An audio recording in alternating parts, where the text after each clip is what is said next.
नमस्कार। The daily show में आपका स्वागत है। मैं हूं मुकेश कुमार। दोस्तों, एक और भगदड़ हुई है। कुछ और लोग मारे गए हैं। सही संख्या हमें कभी नहीं पता चलेगी, कभी नहीं बताई जाएगी। 18 मरे या 180 मरे, कभी हमारे सामने सच नहीं आएगा। सरकार सच छिपाने में लगी है, मीडिया उसके साथ है, पुलिस और प्रशासन पूरी तरह से मुस्तैद हैं कि कहीं लोगों को सही संख्या का पता न चल जाए। विडंबना देखिए कि ये हादसा राजधानी दिल्ली के सबसे महत्वपूर्ण स्टेशन पर हुआ है। नहीं, जो एक्सपायर हुए मेरा बेटी और बीवी है। कहाँ से जा रहे थे, कहाँ के रहने वाले हैं? हरियाणा से जा रहे थे, अपना घर जा रहे थे, नवादा जिला, घर पटवा सराय हुए। अच्छा, क्या नाम है आपका? राजकुमार मांझी। तो कितने बजे की घटना, कब मतलब था? 8 बजे के बीच लमसम। कौन सी ट्रेन से जा रहे थे? हम ट्रेन तो जानते नहीं, 7 नंबर में 10 बज के कुछ मिनट में आने वाले थे। अच्छा, वहाँ पे 7 नंबर हम जा रहे थे। तो आप लोग कितने लोग थे, आपके कितने परिवार? हम 4 थे। भगदड़ किस नंबर पे मची है? बाकी जाके मतलब आप हम पे चढ़ गए, हम आप पे चढ़ रहे हैं। आई नंबर पे ये जो टिकट ऊपर जो कटते हैं, जो लिफ्ट से चढ़ते हैं, वहाँ से आने में मतलब 16 नंबर आते आते आधा घंटा टाइम लग गए। आप देखे किसी को गिरते हुए? उनकी बेटी और मेरा बीवी एक्सपायर हो चुके हैं, मेरा बेटी एक्सपायर हो चुके हैं, मेरा बेटा मतलब खो रखे हैं। क्या नाम है बेटी का? बेटी के पूजा कुमारी। और बेटा का? बेटा के रविनाश। और वाइफ का? वाइफ का शांति देवी। और आपका? राजकुमार मांझी। मिल नहीं रही है, बेटा मिल नहीं रहा है? नहीं, वो सुरक्षित है, कोई मतलब चापा चुपी से कोई खींच कर उनको निकाले, वो जीवित। बेटी और बीवी एक्सपायर कर गई। हाँ। दिल्ली जहां मोदी की सरकार बैठती है, दिल्ली जहां अब डबल इंजन की सरकार है, दिल्ली जिसकी कानून व्यवस्था की पूरी बागडोर गृह मंत्री अमित शाह के पास है, ये कुप्रबंधन, लापरवाही और संवेदनहीनता का जीता जागता नमूना है। प्रधानमंत्री, राष्ट्रपति, उपराज्यपाल ने शोक तो व्यक्त कर दिया है और शोक व्यक्त करके उनका काम हो गया, हो गई खाना पूर्ति। कोई जवाबदेही नहीं, कोई जिम्मेदारी लेने वाला नहीं, किसी तरह का ये एहसास या स्वीकारोक्ति नहीं है कि ये हादसा हमारी गलती की वजह से हुआ है, हमारी लापरवाही की वजह से हुआ है। नई दिल्ली रेलवे स्टेशन पर इकट्ठी हुई भीड़ अप्रत्याशित नहीं थी। ये ऐसा नहीं था कि इसका कोई अंदाज़ा किसी को न रहा हो। जिस तरह से कुंभ के लिए भीड़ इकट्ठी हो रही है, पूरे उत्तर भारत में एक तरह का उन्माद उमड़ा हुआ है। कुंभ को लेकर भावनाओं का ज्वार उमड़ा हुआ है, आस्था और धर्मांधता का ज्वार उमड़ा हुआ है। उसमें ये तो स्वाभाविक था, एक्सपेक्टेड था कि भीड़ इकट्ठी होगी, भीड़ स्टेशनों पे आएगी और वो वहाँ पर धक्का मुक्की हो सकती है, भगदड़ मच सकती है। सरकार को इसके प्रति सचेत होना चाहिए था, उसे पुख्ता इंतज़ाम करना चाहिए था, मगर वे इंतज़ाम कहीं नहीं थे और इसलिए ये उसकी सरकार, केंद्र सरकार की नाक के नीचे ये बड़ा हादसा हुआ है। ये हादसा प्राकृतिक नहीं है, इसे ये मैन मेड है, हमारी सरकार द्वारा रचा गया ये हादसा है। उसकी अकुशलता, अक्षमता और लापरवाही से हुआ हादसा है। वही जो भी मौतें इस हादसे में हुई हैं उसके लिए जिम्मेदार है पूरी तरह से। रेल मंत्री अश्विनी वैष्णव से इस्तीफे की मांग की जा रही है, मगर उनकी सरकार की तरह वे भी निर्लज हैं। वे तो रेल मंत्री के तौर पर जाने जाते हैं। सैकड़ों रेल हादसे उनके कार्यकाल में हो चुके हैं, लेकिन वो पद पर बने रहे हैं और अभी भी बने रहेंगे।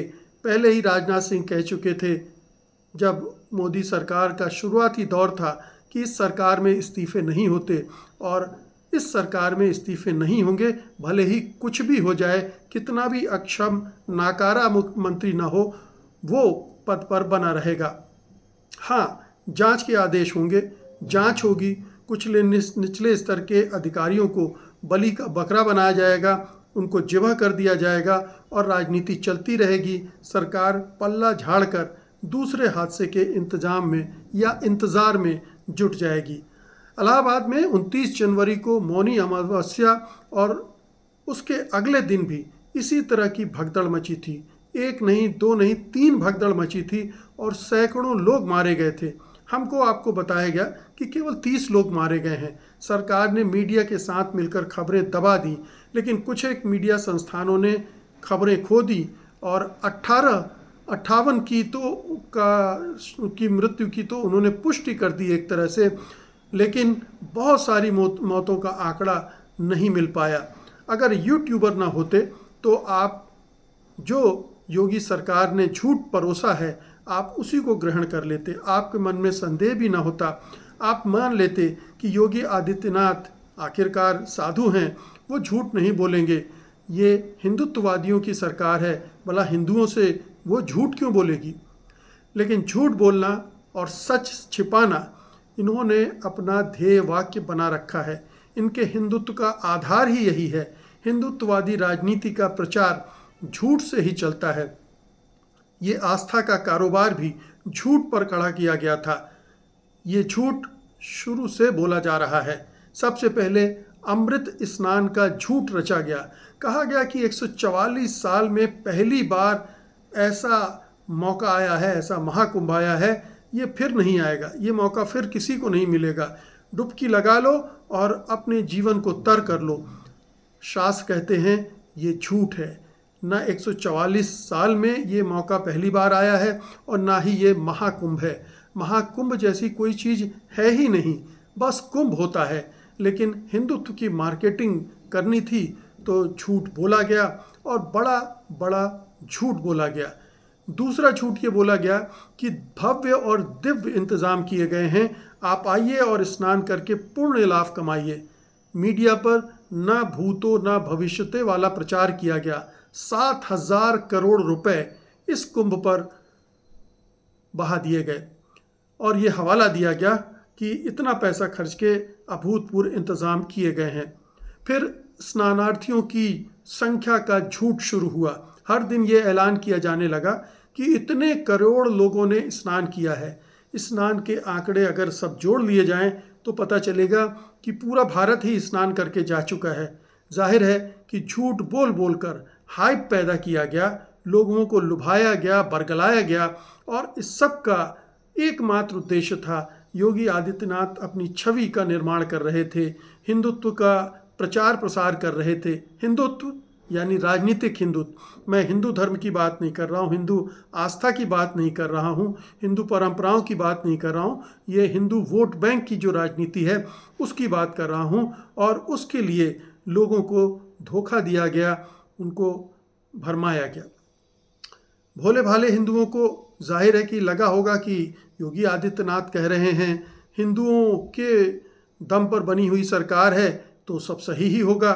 मोदी योगी प्रबंधन के उस्ताद हैं। मोदी जी तो इवेंट मैनेजर ही माने जाते हैं, एक से एक इवेंट क्रिएट करते रहते हैं, तो वे उनके सुरक्षित और व्यवस्थित इंतज़ाम, स्नान का इंतज़ाम भी करेंगे ही।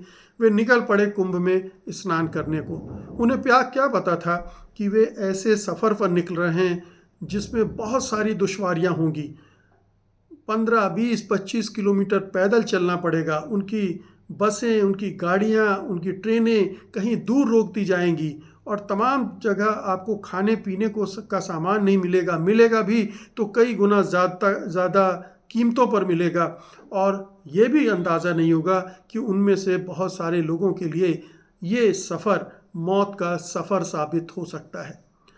इलाहाबाद की भगदड़ और बंद इंतज़ामियों की खबरें मिलने के बाद भी वे चले जा रहे थे कुंभ स्नान के लिए। ये धर्मांधता हिंदुत्व की राजनीति के द्वारा पैदा की गई है, बढ़ाई गई है।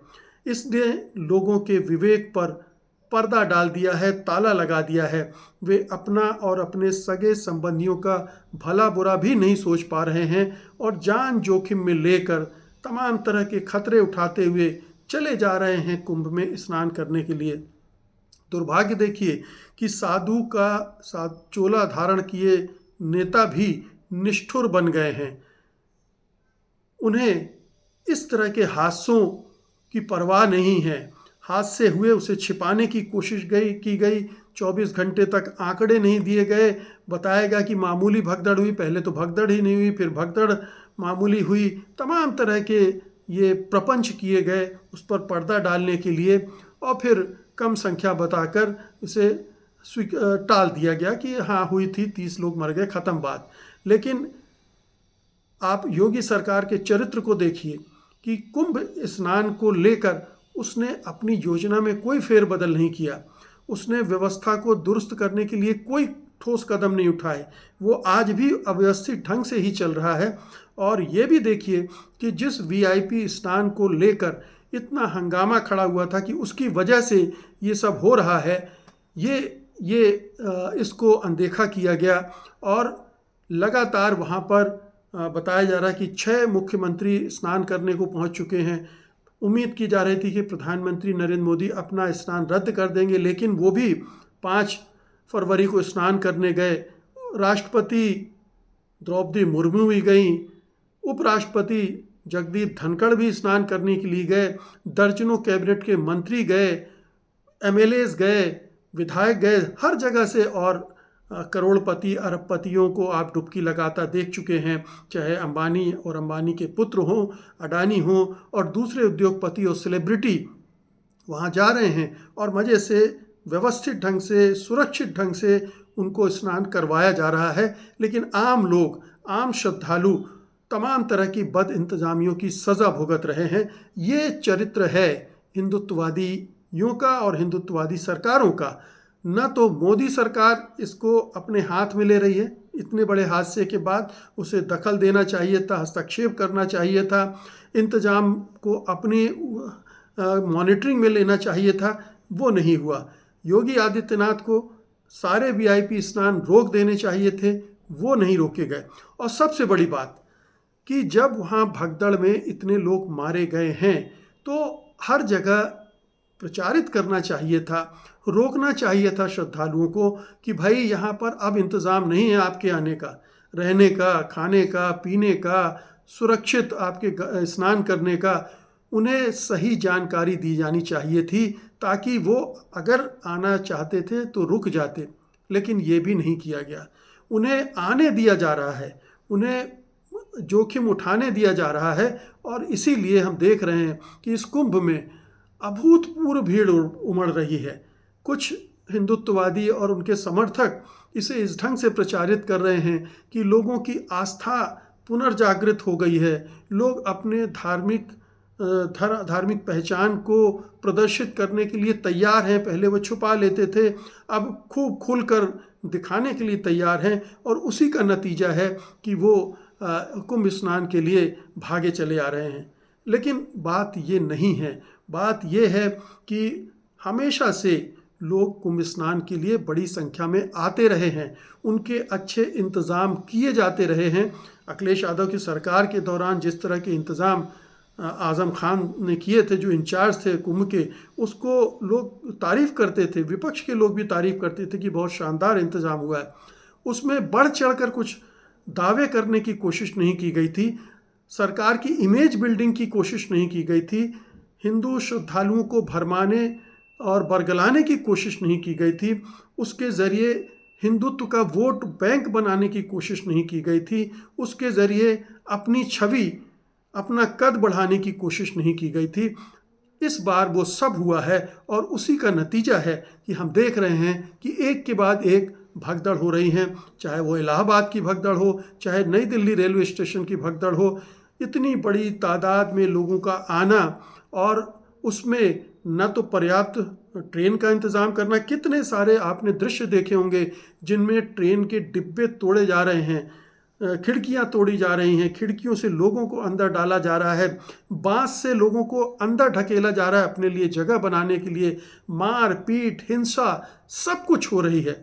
लेकिन क्या आपने देखा कि सरकार इन सब चीज़ों को रोकने और कुछ बेहतर इंतज़ाम करने की कोशिश कर पाई हो, कामयाब हुई हो? नहीं दिखा। तो ये बड़ा दुर्भाग्यपूर्ण प्रसंग है कि लगातार ऐसी घटनाएं घट रही हैं, लेकिन हमारी सरकार, हमारे जो प्रशासन देखने वाले हैं, मेला के प्रबंधक हैं, रेल मंत्री हैं, वो कहीं भी नज़र नहीं आ रहे हैं कि इस पूरे आयोजन को संभाल सकते हैं या संभालने की कोशिश कर रहे हैं, या और कोई बड़ी दुर्घटना न घटे इसके इंतज़ाम कर रहे हैं। अभी हम कुछ नहीं कह सकते 26 तारीख तक और क्या क्या घटेगा, कहाँ कहाँ घटेगा, कोई नहीं जानता। लेकिन इसने पूरी पोल खोल दी है योगी आदित्यनाथ की, उनकी सरकार की, मोदी सरकार की, और पूरी हिंदुत्व के नाम पर जो सियासत चल रही है, धर्म को सियासत के लिए भुनाने की, उसको एक्सपोज कर दिया है। बहुत बहुत शुक्रिया आपका, धन्यवाद, नमस्कार।